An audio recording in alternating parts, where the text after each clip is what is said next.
ఈ మధ్య కాలంలో సినిమాల పట్ల పెద్ద ఆసక్తి లేని వారు కూడా చాలా ఆసక్తిగా ఎదురు చూస్తున్న మూవీ లక్ష్మీస్ ఎన్టీఆర్. ఈ సినిమా ఈ నెల 22న విడుదల అవుతుందని నిన్నటి వరకు అంతా భావించారు. అయితే ఈ మూవీ ప్రకటించిన తేదీకి విడుదల కావడం కష్టమే అన్న వార్తలు వస్తున్నాయి. దీనికి కారణం ఈ సినిమా విషయంలో సెన్సార్ వర్గాలు అనుసరిస్తున్న మౌన వ్యూహం అని అంటున్నారు. ఈ సినిమా విడుదల ఆపాలని తెలుగుదేశం పార్టీకి చెందిన కొందరు ఎలక్షన్ కమిషనర్ను ఆశ్రయించిన సంగతి తెలిసిందే. అయితే ఈ విషయం తన పరిధిలోది కాదని ఎన్నికల కమిషనర్ స్పష్టం చేసినట్లు తెలుస్తుంది. కానీ సెన్సార్ వర్గాలు మాత్రం ఇంకా ఈ సినిమాపై ఒక నిర్ణయానికి రాలేదని వార్తలు వస్తున్నాయి.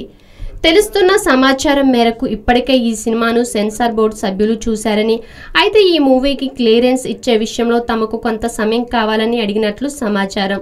దీనితో ఈ సెన్సార్ అడ్డంకులు అధిగమించి ఈ మూవీ రాబోతున్న శుక్రవారం విడుదల కావడం కష్టమే అని, అన్నీ అనుకున్నట్లుగా జరిగితే ఈ మూవీ విడుదల ఈ నెల 29న ఉంటుందని అంటున్నారు.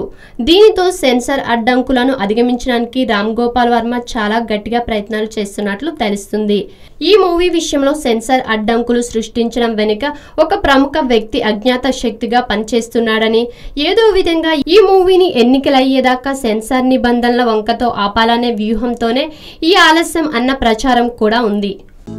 హలో, మిమ్మల్నే యోయో టీవీ యాప్ డౌన్లోడ్ చేసుకున్నారా? ఇంకా లేదా?